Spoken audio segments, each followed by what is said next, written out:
welcome back to TriPhysio. Today we're going to be talking about neck pain that triathletes experience, often as a result of the bike leg of triathlons or triathlon training. Research shows that although back pain is still very common, 48% of triathletes will experience neck pain at some point in their triathlon career. This means that you or I have a 50% chance of developing neck pain at some point in our triathlon careers, be it an amateur career or professional career. But why? The aerodynamic position that tri bikes are configured for have a lot to do with the development of neck pain. Most people starting out in triathlons just start with a normal road bike, which has less of an aggressive setup and more of a vertically angled spine. So more of a spine in this position than a spine bent over. Soon enough, the need for speed wins, and we find ourselves looking for a tri-bike or tri-bars as an addition to our road bike. This automatically lowers our centre of gravity and causes our back to be in a lot more of a horizontal position. To be able to look at the road ahead of us, we then have to overextend our neck to see what's coming. So instead of being in a more vertical position where it's a lot easier for you to look straight forward, we're now a lot more bent over and you've got to poke your chin out to look up to see what is coming. Holding your head and neck in this forward poke position for a prolonged period of time puts a lot of strain on the upper three cervical levels of your neck.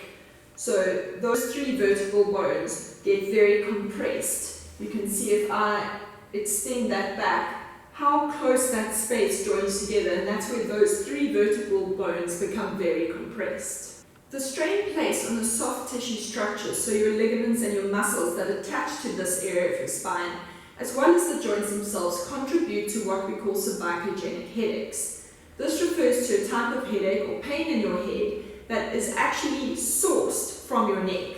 So although you feel it in your head, it's actually coming from your neck. And this forward poking chin position that we get from cycling often causes these kind of headaches. Most triathletes experience these headaches and neck pain at the start of their careers, or even at the start of the season after they've had an off-season break. It's all about giving our bodies time to adapt to this very aggressive aero position. If you are starting triathlons or you're coming back from a nice off-season break, I would recommend starting with your tri-bars or your handlebars a little bit higher than normal. This forces you into more of a vertical position where you can look straight forward as opposed to being lower down, more horizontal and having to overextend your neck. As we know, this overextended position places a lot of strain on our necks. As your training sessions come and go, you can slowly start lowering your tri-bars or your handlebars. This slowly gives your body time to adapt to these aggressive positions and allows your body to develop endurance in your cervical muscles to be able to hold your head in these positions for prolonged periods of time without developing symptoms. Another tip I can give you is to widen the aero bar position.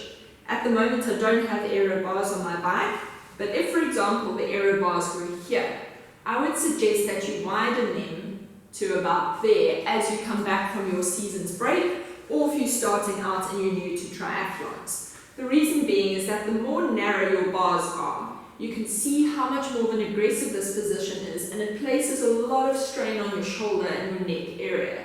If you widen that, it takes a lot of the strain off that area and you'll have less aches and pains as a result. Again, as the season goes and your body starts getting used to this position, inch by inch you can move those tri-bars closer and closer together. Remember, people want the tri-bars as close together as possible because it makes you more aerodynamic and it makes you faster. But if you are getting symptoms in your thoracic spine, your middle back, your neck and your shoulders, it might help just to widen those bars a little bit. The best way to prevent the development of neck pain, however, is to avoid it in the beginning. If you've never experienced neck pain before and you've had quite a long triathlon career, well done, you're really lucky, but maybe you can work some neck exercises into your routine to make sure that you never do become one of those statistics. If you are experiencing neck pain at the moment, try some of these exercises I'm going to give you. It's very important to work on strengthening your neck muscles, which are very neglected. Most people in a strengthening program want to work on power and explosive exercises that will improve their speed and their endurance. But what about your neck? It's so important, and if it can help take those niggles away, it will make your racing and your training a whole lot more comfortable. We want to be able to develop the endurance of your neck muscles to be able to last for 3 to 4 hours, depending on what races you're doing, in this very aggressive chin-poked position. I'm going to take you through some exercises that strengthen the deep neck flexors of your neck. These little muscles are found in that section of your neck, at the top of your spine, just below your skull, very deep inside.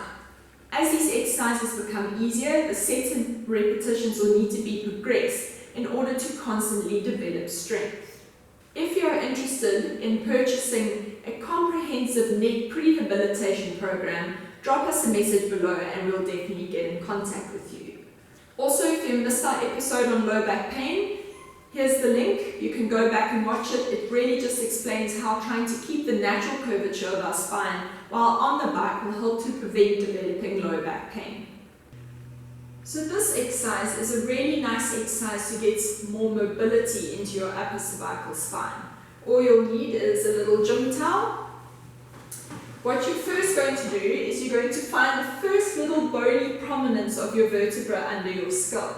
So if you move your fingers down to find the bottom of your skull, and then you work along the center of your spine where your neck would be, and you're going to find the first vertebra poking out. It just feels like a rounded bony prominence, and it sits just under the base of your skull. This is your C2 spinous process, so it's the C2 bone in your spine. What you're going to do is you're going to put the towel behind you, and you're going to take the rim of the towel and you're going to place that onto that bony prominence that you just found. So you just make sure you get the center of the towel onto that. You're going to apply some traction. If you're battling with rotation to the right, and that's the direction you want to work into, you're going to pull the right side down to stabilize the towel against your C2 process, and you're going to use the left side to rotate your head as far as you can and back. And vice versa for the other side. If you find that you're battling to look to the left, you do the same thing. You place the towel onto that same C2 process. Now you're going to pull the left side down and across and use the right side to pull to the left hand side.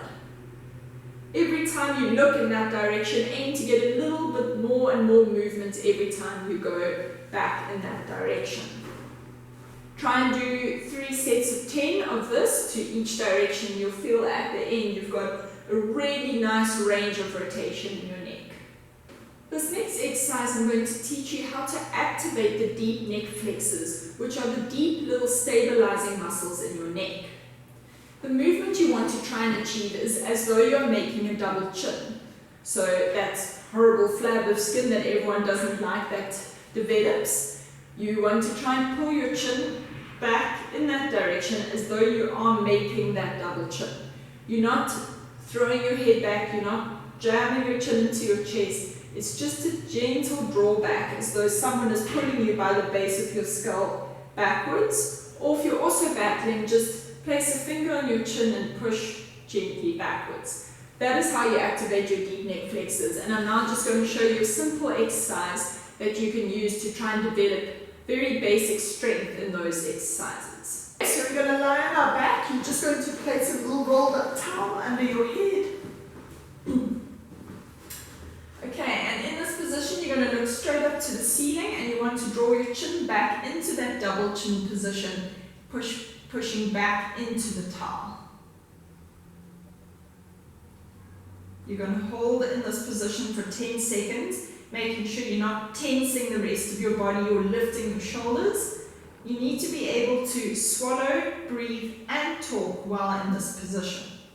If you're unable to do that, then you're using the wrong muscles and you're probably jamming your chin into your chest like that. You can hear how when I do that, my voice changes. So it's just a gentle draw back And you can see that space there between my neck and my chin just close very gently. You're going to hold this for 10 seconds and repeat this 10 times. The progression of this exercise I'm going to show you now is for when you feel like that other exercise has become easy and you can now hold it for 10 seconds, 20 seconds, 30 seconds. This one is a lot harder and it requires a lot more control of your deep neck flexors. So, same thing. You're going to get you lying. You're going to place your arms across your chest very gently, making sure you're not lifting your shoulders. You're going to perform the same deep neck flexion activation, so drawing your chin gently in, and then you want to lift your neck 1 centimeter off the bed, keeping this chin nicely tucked in. So you're going to lift, and you're going to hold. I don't want to see that. Okay, you want to draw your chin in nicely. Hold for, let's say, 5 seconds and relax. If you feel yourself losing that nice chin tuck position, then don't hold it that long, rather start with 3 seconds. Chin tuck, hold it, and lift, and hold, and relax. You might feel yourself shaking. This is a very common finding. It just means there is weakness there and you're working on that weakness, so don't worry too much about it.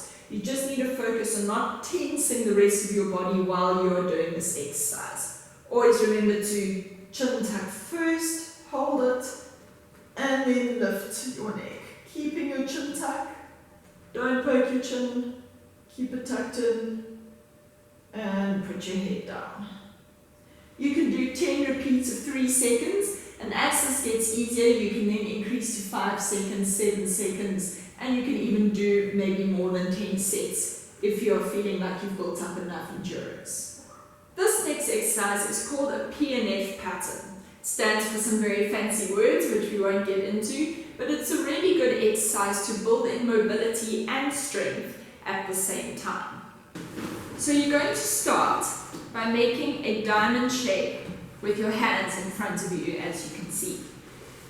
You're going to lower yourself down, look towards your left armpit, and that is your starting position. You're aiming to draw a diagonal line from your armpit up towards a diagonal ceiling with your nose by a combination of rotation, side flexion, and extension of your neck.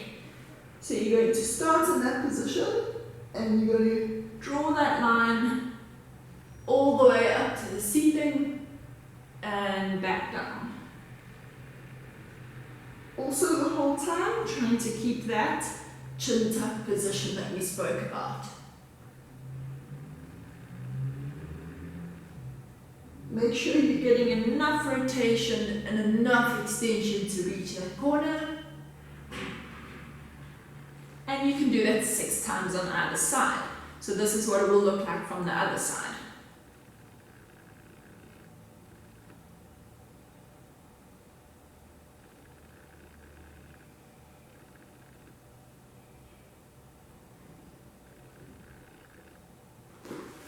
As I said in the beginning, this exercise can be progressed, and it's best to be progressed using a TheraBand of some form. Please contact us if you would like progressions of this exercise, and we can build a nice routine for you.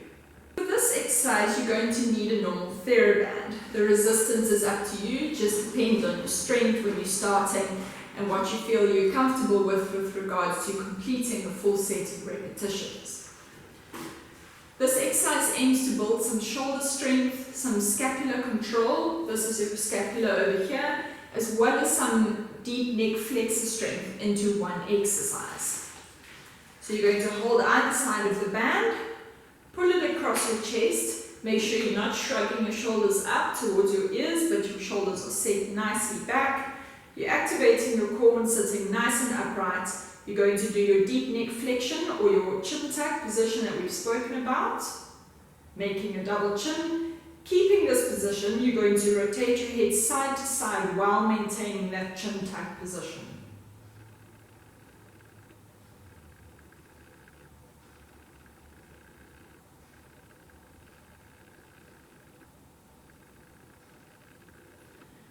While you're doing this exercise, you feel it working a lot down the center of your back area, behind your neck, and if you've got quite a tight and uncomfortable neck, usually you might hear a lot of kind of crunching and grinding going on in your neck. This is just because you're tensing your muscles by making them work as well as making them move at the same time. You can repeat 3 sets of 10 of these if you are able to. If you're battling to complete a set of 10, the resistance on your TheraBand might be too high, or maybe you can just reduce the number of repetitions that you're doing in a set. This next exercise, we're going to work on a little bit of strength on your lower neck extensors, which hold your head back, as well as some of your back extensors. It's good to build the endurance in these muscles as well, because your neck extensors take a lot of strain when you're in this position. If we can train all these muscle groups, your neck or your spine will be a whole lot more supported by your muscles during these long hours on your tri bike. So you're going to lie on your tummy, get your arms at your sides. You're going to do that deep neck flexion movement or chin tuck by retracting your chin, pulling it up, scap setting, lifting your arms and lifting your spine. Keeping your chin tucked, you're going to hold this position for 10 seconds and then lower everything. Try and do it systematically so that you know you're not missing out on a step, starting with your chin tuck, your scap sets, lifting your arms and lifting your back without losing your chin tuck.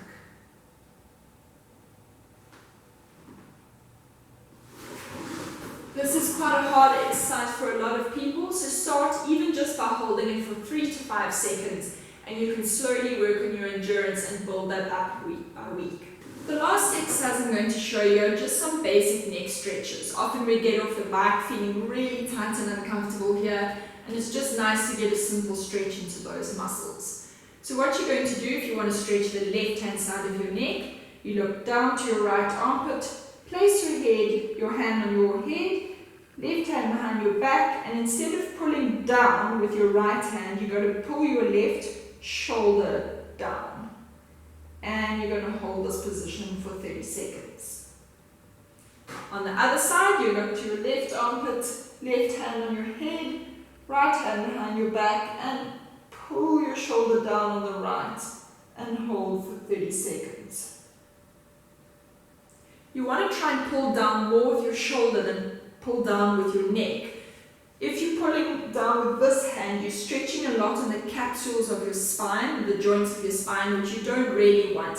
You want to get more of a muscular stretch, and you do that by pulling from both ends. So not just from that end, but pulling down with that shoulder as well. So try and focus on that. The neck stretch is very similar. Instead of looking to your armpits, you're just going to tilt your ear towards your shoulder and apply the same principles. Pull your left shoulder down. You'll feel a very big pull down the front of your shoulder. You can actually see where my neck is quite tense here. That is exactly where it will be working.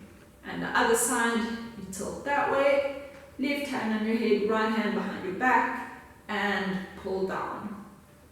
For stretches to be effective, you need to hold them for 30 seconds and repeat them 3 times on either side. Do this 3 times a day. I hope this routine of neck exercises helps you. It will really help to build strength and endurance in your neck muscles and give you some relief after getting off your bike after those long hours.